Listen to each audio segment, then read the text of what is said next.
안녕하십니까. 세건축사협의회 회장 박인수입니다. 오늘 세건축사협의회에서 되게 뜻깊게 유튜브 첫 번째 채널을 시작을 하려고 합니다. 저희 내용은 뭐 이제 조금 이따가 소개해 드릴 텐데요. 저희 제목을 건축 빨래판이라고 일단 가칭했어요. 왜냐하면 빨래판이라는 게 이렇게 빠른 거 아니겠습니까? 깨끗하게 만드는 거니까 그런 취지로 제목을 정했습니다. 저희 제목이 혹시 좀 너무 경박하거나 이런 느낌이 있다면 연락 주세요. 저희가 아이디어 반영해서 이름은 바꿀 수 있겠습니다. 오늘 그 첫 번째 주제는 저희가 4m 미만 도로에 대한 그 이격거리, 그러니까 소위 건축선 설정에 대한 헌법 소원을 저희 세건축사협회가 지난 7월 달에 시작을 했는데요. 오늘 그 담당하신 송준엽 변호사님 모시고 조금 자세하게 해설도 하고 의미를 좀 짚어보도록 하겠습니다. 송 변호사님 안녕하십니까? 네, 반갑습니다. 네. 바쁘신데 이렇게 또 시간 내주셔서 너무 감사드리고요. 네, 감사합니다. 먼저 이제 송 변호사님이 어떻게 보면 저희 건축하시는 분들한테는 잘 알려지진 않은 편이겠죠? 물론. 그러니까 네. 그래서 일단 송 변호사님 소개를 간단히 좀 들었으면 예. 합니다. 네. 어떤 분이신가? 네. 어떻게 하다 변호사가 되었나? 네. 네. 반갑습니다. 법무법인 아크로의 송준엽 변호사입니다. 저는 원래 그 건축과를 졸업을 하고 건축 설계 사무소에서 한 3년 4개월 정도 건축 실무를 하다가 이쪽 변호사 활동을 하고 있습니다. 그게 예. 그 크다는 H 회사 맞습니까? 예. 그렇군요. 그렇습니다. H 회사가 많아요. 네, 그래서 설계를 하다가 지금 이쪽 변호사 활동을 하고 있고요. 뭐 경력이나 이런 것들을 좀 반영을 해서 건설 분야 사건들, 특히 뭐 빈발하는 사건인 뭐 도급 관계에서 발생하는 문제들, 그렇죠. 네, 아주 늘상 있는 네. 그런 일이죠. 그래서 아마 저희 회원분들도 늘 겪는 일들이지 않을까 싶습니다. 예. 네. 그리고 뭐 하자 분쟁이라든가 이런 사건들과 송무를 하고 있습니다. 말씀만 들어도 별로 이렇게 기분이 썩 밝아지질 않아요. 네. 네. 특히 이제 우리 송준엽 변호사님은 저희랑 이 헌법 소원을 준비하고 또 이제 저희가 후원하는 한국건축사협회의 법률 자문을 맡고 계세요. 그래서 저희랑 같이 2023년 2월까지 저희 세건축사협의회 자문 변호사로 또 활동을 하실 예정입니다. 여러분들께서 또 아까 말씀해 주신 여러 가지 사건 혹은 곤란한 문제들이 있으시다면 이렇게 연락을 주셔서 풀어가시는 것도 방법일 것 같습니다. 그럼 오늘 좀 중요한 4m 미만 도로의 건축선을 설정하는 부분에 대해서 저희가 헌법 소원을 했는데 일반적으로 저희가 이제 헌법 소원을 잘 모르는 것 같아요. 네. 그래서 그 헌법 소원이 뭔지부터 네. 좀 얘기를 해주시면 어떨까 하는데요. 예. 뭐 사실 평생에 있어서 직접 청구인이 될 일도 그렇죠. 거의 없는 일이고요. 뭐 민사나 뭐 형사는 네네. 물론 안접하면 좋다지만 좀 좋겠지만요. 네네. 예, 그래서 헌법소원은 일단 공권력의 행사나 불행사로 인하여 국민의 기본권, 그러니까 헌법에서 이제 규정하고 있는 각종 기본권들이 침해되는 경우에 그 기본권 침해에 대해서 구제를 받기 위해서 우리가 청구하는 그런 절차를 이제 헌법 소원이라고 합니다. 그래서 다른 법적인 절차로 구제가 안 되는 경우에 이렇게 헌법 소원을 통해서 구제를 받을 수 있는 그런 최종적인 절차라고 할 수 있습니다. 네. 그렇죠. 그러니까 일반적으로 헌법 소원이라고 하면 어떻게 보면 국내 법치 체계상 맨 마지막 판단 과정이다 이렇게 볼 수도 있을까요? 예, 그렇게 그렇죠? 볼 수 있고요. 네. 예, 물론 이제 바로 헌법 소원을 할 수 있는 그런 경우들도 있습니다. 그런데 어떤 민사라던가 다른 어떤 법적 판단을 받은 뒤에 그 판단까지조차도 기본권 구제가 안 된다라고 할 때는 또 헌법 소원을 이제 할 수 있는 것이고요. 예. 네. 일단 상식적으로 잘 알아들었습니다. 그럼 오늘 저희가 이제 여러 의뢰인 분들과 함께 이 4m 미만 도로에서 설정되는 건축선에 대한 이야기를 좀 해볼 텐데요. 사실 이 소송을 위해서는 저희 건축가분들, 저희 협회원분들이 많은 도움을 주셨어요. 그래서 그 사례들을 많이 모아주셨고 또 그 사례를 의뢰하신 소위 의뢰인들이 또 참여를 적극적으로 이렇게 동의를 해주셨기 때문에 이 헌법 소원을 할 수 있게 되었습니다. 이 자리를 빌어서 감사를 다시 한번 드립니다. 그러면은 그 저희 이 지금 정확하게 이 4m 미만 도로에서 발생하는 건축선 예.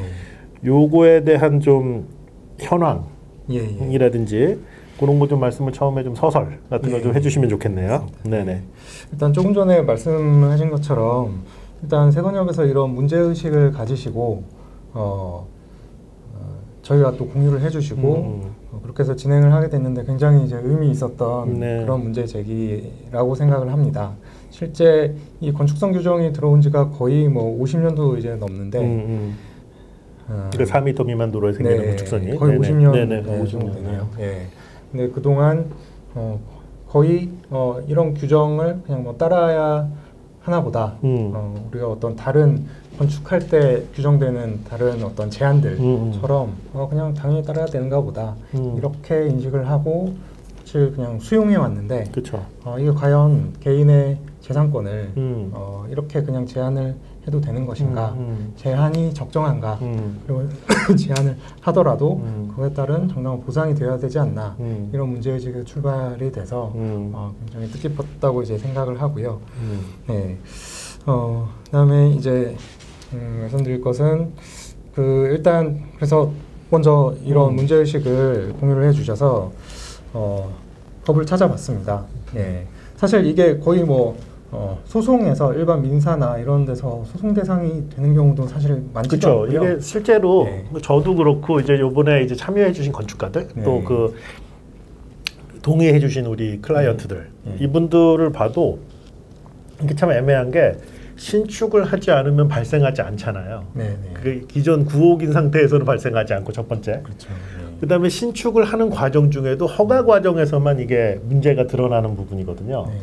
그러니까 토지 매매할 때 만일 전문가들이 껴있지 않다 그러면 100평을 샀는데 실제로는 일정 부분이 이제 면적이 없어지는 내가 사용할 수 없는 소위 이렇게 되는 것이죠.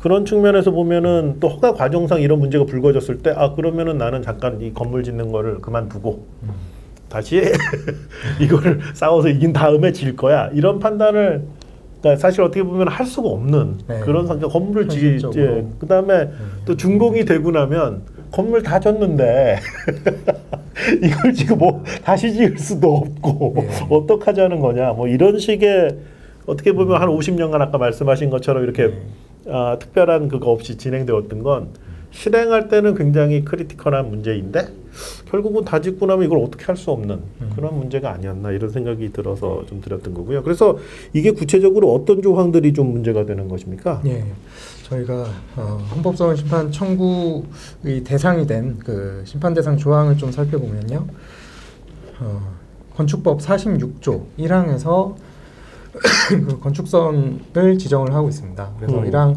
본문을 보면은 도로와 접한 부분에 건축물을 건축할 수 있는 선은 대지와 도로의 경계선으로 한다라는 게 본문 규정이고 그 단서 규정을 보면은 이제 다만 그 소요 너비 도로폭 4m에 미치지 못하는 그런 도로인 경우에는 중심선으로부터 그 소요 너비 2분의 1을 후퇴해서 건축선을 지정하도록 이렇게 되어 있습니다. 그래서 이렇게 원래 대지 경계선에서 자신의 그 대지 안쪽으로 지정되는 그 건축선 그 조항 이렇게 뒤로 물려서 건축을 하게 하는 그 조항에 대해서 지금 심판 대상 조항으로 잡았고 그 다음에 47조 1항에 보면은 그 46조에 따라서 지정된 건축선 그래서 건축물과 담장은 건축선의 수직면을 넘어서면은 안 된다. 그래서 이렇게 또 제한을 하고 있고요. 이 두 가지 조항을 이제 문제 삼고 있고, 이 조항이 이제 기본권에 제약을 가하고 그 제한이 기본권에 위법한 위헌적인 이제 침해가 된다. 그리고 또 이제 그렇게 만약에 제한을 하더라도 보상 입법을 이제 해야 되는데 입법을 하지 않고 있다. 이런 부분을 문제를 삼고 있습니다. 저희가 이번에 제안 이제 선법 소원을 한다고 해서 동의해주신 그 건축주들의 사정을 보면 그 3면이 도로에 면하는 땅이 하나 있었는데 그 도로를 그걸 보면 이제 전면은 4m가 넘어요. 근데 양쪽 측면에 있는 도로가 4m가 안 돼서 이렇게 그러니까 소위 윗면 아랫면 이렇게 도로가 다 셋백을 해서 결국 도로 그러니까 전체 대지 면적의 한 30% 정도를 내줘야 되는 그런 상황이 된 거예요. 근데 그게 이제 막 보면 옛날에 그 시가지, 그러니까 도시를 만들 때 이렇게 단독주택지들이었던 것 같아요. 그래서 약간 격자형이에요. 그래서 나름 시스템은 좋아요. 그 지역 전체가. 근데 다만 도로가 4m가 안 되는 도로였다는 게 이제 큰 문제였던 거예요. 그러니까 그분은 사실 그렇죠. 그러니까 뭐 예를 들어서 100평의 땅을 샀는데 70평의 효과를 본 것이니까 사실 굉장히 좀 억울할 수 있는 거죠. 네, 실제로. 맞습니다. 그리고 실제 또 보면은 지금 여기 청구인 분들은 어쨌든 그런 세백된 건축선 제한 내에서 건축을 하신 분들 또는 지금 건축을 준비하시는 분들인데 아예 그렇게 아예 이렇게 다 잘리고 여기 잘리고 저기 잘리고 해서 건축을 아예 못하겠다. 그래서 포기하는 경우들도 이제 있을 수 있다고 보여집니다. 그래서 그런 경우에는 실제로 도시 재생도 안 되고 그냥 계속 부옥으로 남아 있는. 그러니까 이게 지금 최근에 우리 그 서울시에서 특별히 물론 다른 지자체도 있습니다만 도시재생을 한다고 했을 때 도시재생을 한다는 건 이제 아파트 단지, 그러니까 신도시나 이런 데가 아니니까 되게 이제 작은 건물들이 이렇게 밀집되어 있는 지역들인데 거기를 이제 좋게 만드는 게 물론 프로그램도 넣고 또 몇 가지 이제 좋은 그 소위 스폿이 될 만한 건물들 시설들도 넣고 하는데 결국은 최종적으로 그 주민들의 삶을 개선할 수 있는 주거 환경이 지금 이 법률에 따라서 굉장히 큰 제약을 받아서 이게 어떻게 보면은 지금 우리 그 개발해가는 과정은 그러니까 단독주택이 다세대나 다가구가 되고 다세대나 다가구가 결국은 아파트가 되는 이런 그 조그만 물고기를 조금 큰 물고기가 먹고 그거를 아직 더 큰 물고기가 먹는 그런 좀 구조로 되어 있거든요. 그러니까 도시재생을 한다 그러면은 쉽게 보면 큰 물고기를 와서 먹으면 되는 거 아니냐. 근데 사람들, 그러니까 소위 헌법에서 보장한 권리라는 건 난 여기서 살고 싶고. 근데 이제 집은 낡아요. 근데 고치려고 봤더니 지금보다 지을 수 없고. 이거는 어떻게 보면 현재 우리가 갖고 있는 굉장히 큰 맹점이라고 생각합니다. 그리고 그렇게 된 건 확실히 과거에 지금과는 다른 어떤 기준에서 만들어진 것이니 이거 지금 다시 한번 소위 되돌아볼 필요가 있는 그런 시점에 왔다고 생각이 됩니다. 그럼 이게 그 진행을 하게 되면 그 어떤 식으로 이거를 해결하면 좋을까요? 일단 저희가 지적하고 있는 것들이 심사 과정에서 어떤 식으로 이루어지는지를 좀 먼저 보면 보통 이 기본권 저희가 제한되는 기본권이 뭐냐라고 지금 문제 삼는 것은 이제 재산권 하고 그다음에 평등권 그다음에 다른 기본권들의 좀 보충적인 성격을 가지는 일반적인 행동 자유권 이렇게 지금 잡고 있습니다. 그래서 일단 재산권은 헌법에서 모든 국민의 재산권은 보장이 되고 물론 그거에 대해서 제한은 가할 수 있지만 공공 필요에 의해서 뭐 수용을 하거나 사용을 하거나 제한을 가할 때 그에 대한 보상이 이제 필요하다 이런 규정까지 이제 되어 있고요. 그거에 대한 이제 침해를 문제 삼고 있고 그다음에 평등권의 측면에서는 이제 앞에 도로가 4m가 충족이 되는 그런 대지를 소유하고 있는 그런 분들하고 지금 이렇게 건축선 후퇴가 되어야만 건축을 할 수 있는 이런 분들 간에는 이분들은 뭐 어떤 규책 사유가 있어서 그런 것도 아니고 그렇지. 내가 그런 데 있는 걸 어떻게 해? 네, 그냥 그런 우연적인 사정 자신이 이제 어떻게 제어할 수 없는 어떤 그런 사정에 따라서 차별이 이제 발생했는데 그런 차별이 과연 합리적인 차별이냐? 이분들은 그냥 그 자기 앞이 도로뿐만 아니라 결국 이 건축선 제한에 따라 물려지는 그 부분을 같이 이제 사용을 하게 되는데 그런 부분에 있어서 불합리한 차별이 아니냐 이런 것들을 이제 보고 있고요.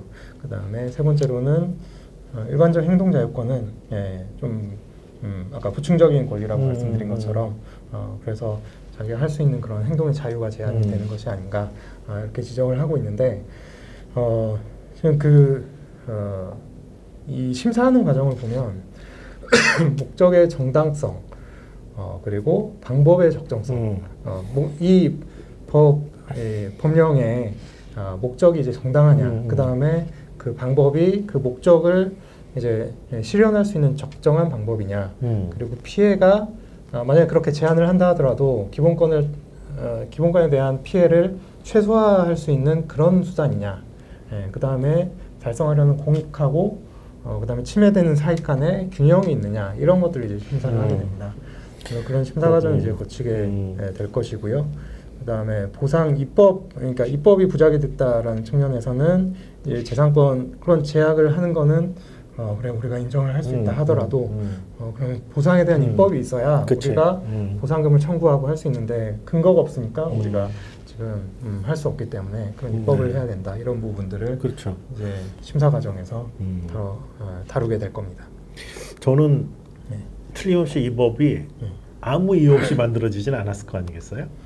예. 그러니까 이제 틀림없이 이 법이 지금 이제 저희가 문제시하는 측면의 반대면, 즉 좀 이제 긍정적인 면을 좀 보자면 결국은 공공의 안전하고 또 이렇게 그러니까 예를 들면은 뭐 소방차가 간다든지 뭐 이삿짐차가 간다든지 아니면은 저 앰뷸런스가 이렇게 갈 수 있다든지 뭐 이런 것들을 좀 기대하지 않았나 그런 생각이 듭니다. 이해가 돼요. 또 실제로 그런 부분이. 그런데 생각을 해보면 이게 참 재밌는 게 이렇게 생각을 한번 해보세요. 이게 6m 도로가 위아래로 있고 이제 뭐 3m 도로가 연결을 했다고 치죠. 근데 이게 이 길이가 그러니까 여기 이제 필지들이 매달려 있는데 뭐 예를 들면 이게 신축해야만 발생하는 일이다 보니까 어딘 되고 어딘 안 되고 어딘 되고 어딘 안 되고 그러면 결국 안 된 거예요. 도로 폭이 확보가 안 됐으니까. 그렇죠. 지금 현재 법으로는 보면은 공공의 그거를 갖고 그 이익을 도모하려고 했으나 그걸 제어할 수도 없는 거잖아요, 실제로. 그러니까 그냥 건물을 뒤로 밀 뿐 실제로 이게 그 진입도로 이거를 어떻게 할 수가 없는 그런 상황이에요. 그런 문제도 있고 또 두 번째는 진짜 안전, 그러니까 우리 그 도시 환경에서 안전을 고려한다는 것. 되게 중요하죠. 그거를 제가 뭐 폄훼할 생각이 추호도 없습니다. 그런 뜻은 아닌데 또 다른 수단은 없었냐는 거죠. 예를 들면 기술도 발달하고 뭐 이런 것들이 있는데 예를 들면 이태리에도 이런 데 많거든요. 지금도 남아있는 뭐 그 유적들이 많거든요. 그럼 그런 데는 이사 어떻게 하고 불나면 어떻게 하는 겁니까? 다 나름 그래서 머리를 써서 개발을 하는 거거든요. 그러니까 뭐 스프링클러 시스템이 들어간다든지 아니면 조그만 소방차가 있어서 끈다든지 뭐 이삿짐차도 이렇게 조그맣게 만들고 그리고 저는 개인적으로 아까 그 6m 도로가 요게 한 미만 도로가 제 개인적인 감각적으로 한 30m 미만이라면 양쪽에서 차 대고 이 정도는 어느 정도 저희가 그 안전에서 벗어나 있다고 볼 수도 있지 않겠느냐. 왜냐면 그 정도는 뭐 환자들은 스트레처로 끌고 다닐 수도 있고 들것으로 나를 수도 있고 이삿짐 할 때 아파트만큼 편리하진 않겠지만 그래도 좀 한 15m, 20m만 이렇게 들고 다니면 대략 갈 수 있고 오히려 도로를 평탄하게 해서 요즘 그 바퀴 달린 애들 있잖아요. 이렇게 그런 게 있으면 좀 더 수월하게 갈 수 있지 않을까.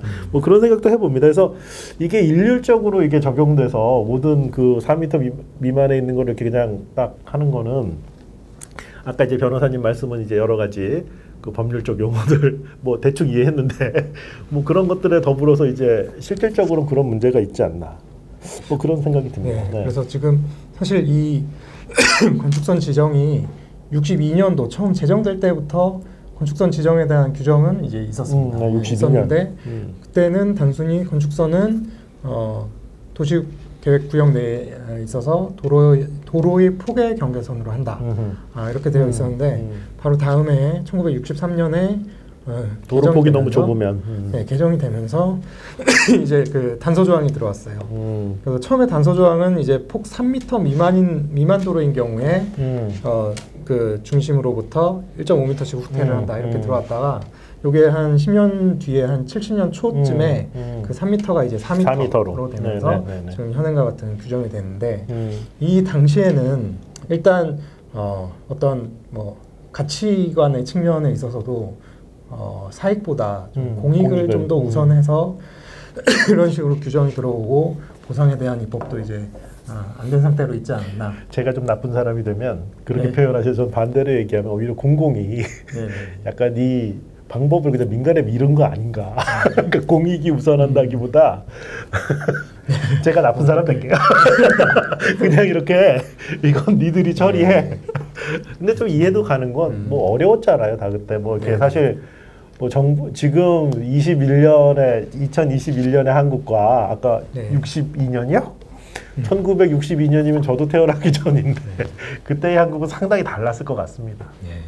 그래서 지금쯤 해서 다시 한번 이렇게 생각해 보는 게 의미가 있겠다 이런 생각이 들고요.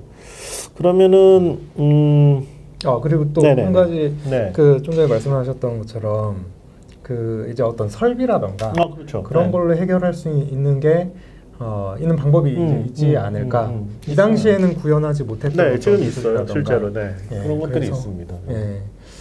그래서 보면은 그 막다른 도로의 경우에도 건축법에 그쵸. 같은 건축법 체계에 있는 막다른 도로에 대한 규정을 보더라도 10m 미만이면은 2m 폭이면은 이제 그러니까 그게 봐주죠. 네. 이게 그러니까 그게 이제 보면은 결국 그런 류의 법률이 보면 그래 이게 어떤 그 상황들을 좀 이렇게 인식하고 네.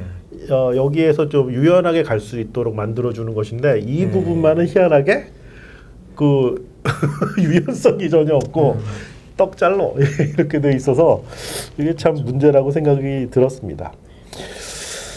근데 저는 오히려 이걸 하면서 그런 이제 문제점들을 이제 지금 말씀을 쭉 해주셨고 그런 거에 대해서 했는데 여기에서 사실 공공의 역할이 저는 개인적으로 되게 중요하다 이런 생각이 합니다. 그러니까 예를 들면 아까 헌법소원의 내용도 있었지만 나는 이 동네에서 살고 싶은 거예요. 나는 이사 가기가 싫어. 난 여기서 태어났고 우리 아버지도 요 위에 사셨고 근데 이제 뭐 나머지 가족들은 뭐 다 재개발해서 아파트로 갔지만 나는 여기서 이대로 사는 방식을 취할 거야. 그런데 너무 추워. 그리고 너무 더워. 그거 어떻게 하면 좋겠냐 이거예요. 그럼 이제 그 사람들은 또 그 사람들 나름대로 살 수 있어야 되는 거 아니겠어요? 근데 지금 이렇게 해서 그 어떻게 보면 그 동등한 재산을 유지할 수 없다. 재산권을 행사할 수 없다. 이거는 좀 그래서 공공의 역할이 좀 되게 이제 더욱 더 부각되지 않느냐. 그러니까 섬세하게 그러니까 특히 이제 도시재생이나 이런 것들을 보면 되게 섬세하게 컨트롤을 해야 되는 것인데 지금 이런 법률들은 그런 면에서 좀 상당히 소위 소잡는 칼이다. 쥐잡는 칼이 필요하다. 이렇게 생각이 되지 않나 이런 생각을 갖습니다.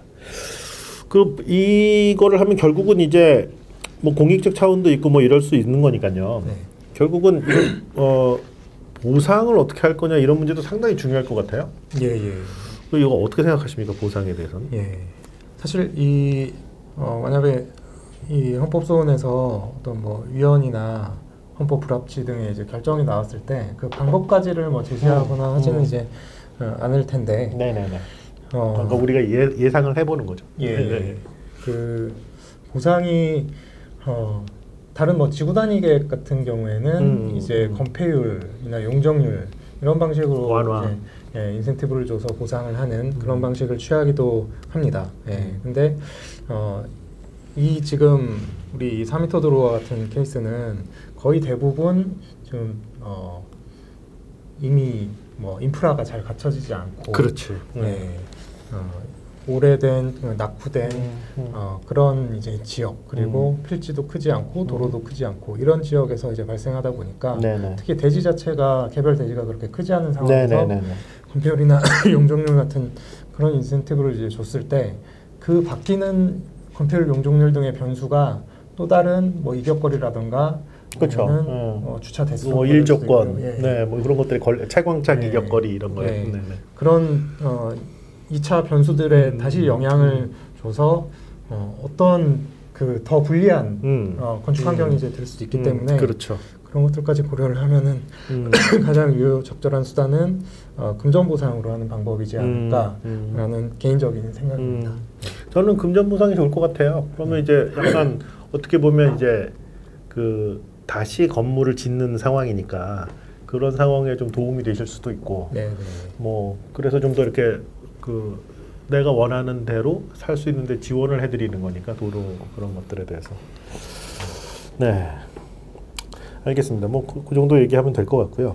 혹시 이게 지금 그 일정하고 계획이 그러니까 그 진행 프로세스가 어떻게 되는 겁니까? 지금 저희가 접수를 언제 했죠? 저희가 7월 7일에 요거 하고 다시 할게요. 네, 저희가 7월 7일에 1차로 이제 헌법소원 심판을 먼저 접수를 했고요.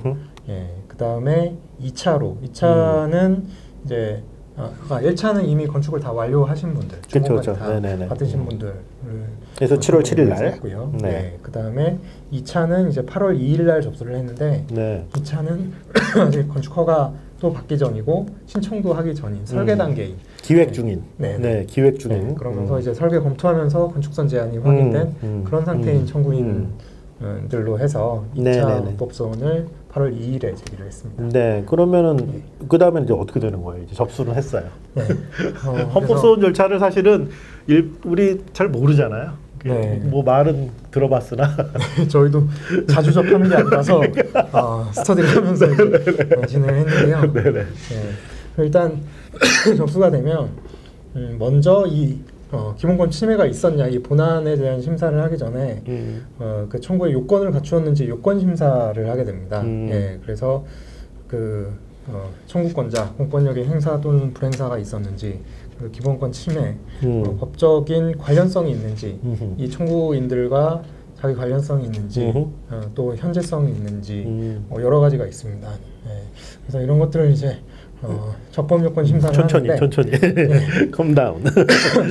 그 심사는 이제 그 지정재판부 그러니까 3인으로 구성된 지정재판부에서 할 수 있도록 정하고 있어서 그 30일 동안 이제 심사를 하고 30일 내에 각하 판결 그러니까 적법 요건에 충족을 하지 못한다라고 각하를 하지 않고 또는 30일 동안 어떤 판단을 하지 않는 경우에는 이제 그 재판부의 회부 전원 재판부의 회부가 돼서 그러니까 소위 이제 재판을 한다. 그럼 이제 전원 재판부의 회부가 돼서 재판이 이제 시작이 되겠고요. 그럼 이제 7인 이상의 재판부가 구성이 되어서 심리를 진행하게 됩니다. 그러면 지금 저희 접수한 걸로 봐서는 30일 정도가 9월 2일이니까 그때까지 연락이 없기를 기다려야겠네요. 예, 그렇습니다. 연락이 있으면 나쁜 거네요. 연락이 있으면은 아마 잘 봐주시리라 보고요. 그럼 전원재판부 이게 뭐 제가 뭐 TV로 본 거는 우리 저 전임 대통령 그거 할 때 그 쭉 거기서 하는 거예요? 근데 심리는 기본적으로 이 법 조항 자체에 대해서 지금 저희가 헌법소원을 하는 거라서 이건 기본적으로 이제 서면 심리로 진행이 되고 그래요? 공개 이렇게 그 얘기를 하거나 그러진 않고 알겠습니다. 필요한 경우에는 기일을 열어서 청구인 측 또 관계자 불려갈 수도 있겠네요. 그러면 알겠습니다. 아무튼 그렇답니다. 그러면은 그 시간은 또 그러니까 한 달 30일 정도 지나서 적법 요건 여부를 판단하고 그다음에 전원재판부에 넘어가서 얼마나 걸릴까요? 이게 그럼 예측이죠, 뭐 사실 이런 게 다. 대략. 그 헌법재판소법에는 180일 이내에 이제 결정을 해야 된다고 되어 있긴 한데 그게 기준이겠네요, 그러면. 근데 실제로는 더 올해 심리가 진행이 되는 이제 사건들도 꽤 있는 것으로 알고 있습니다. 그러면은 일단 기준에만 따르면 9월 2일이 30일이고 그로부터 6개월이네요. 180일이니까 그러니까 10월, 11월, 12월, 1월, 2월, 3월 내년 3월이 접수한 날부터 180일. 접수한 그러면은 8월 2일이니까 6개월. 그럼 내년 2, 3월 아무튼 내년 2, 3월 정도면은 대략 결론이 난다 이렇게 되겠네요. 저는 개인적으로 상당히 의미 있는 소송이 되지 않을까. 왜냐하면 이게 간단한 얘기이긴 한데요. 사실 저희가 이제 그 법률이나 이런 규정들에 의해서 건축이 상당히 많이 그 제어가 되는데 거기에서 일정 부분의 문제점을 저희가 드러내는 것이라서 만약 이게 저희가 성공한다 그러면 좀 다시 이렇게 되돌아볼 이제 2021년의 시점에서 다시 과거에 우리가 소위 성경 구절처럼 생각했던 것들이 좀 이렇게 다시 한번 되돌아 봐줘야 될 시기 그 요인이 되었으면 좋겠다 이런 생각을 갖고 있습니다. 네, 오늘 송준엽 변호사님 바쁘신데 모시고 세건축사협의회 건축빨래판 첫 회를 찍어봤습니다. 저희 건축빨래판은 저희 건축계의 여러 가지 이슈를 다루겠지만 저희가 저희 건축 전문가들의 그 어떤 이익도 있지만 그 저희와 함께하는 시민과 또 이용자들 또 의뢰인들 모든 분들의 공익을 위해서 저희가 노력을 좀 해보려고 합니다. 이 건축 빨래판은 그런 의미에서 이런 이슈들을 세탁해서 좀 깨끗하게 해서 다시 입고 또 이렇게 상쾌하게 다니는 그런 시간이 되길 아주 소망하고 있습니다. 여러분들의 제보와 또 의견 주시면 그 이슈에 따라서 이제 적당한 전문가분들 모시고 같이 이런 문제들을 다루어 보도록 하겠습니다. 오늘 이렇게 장시간 감사합니다. 이 늦은 시간까지 그리고 건투를 밉니다. 반드시 존경하도록 하겠습니다. 네, 오늘 여기까지 그럼 하도록 하겠습니다. 대단히 감사합니다. 안녕히 계세요. 수고하셨습니다. 고맙습니다.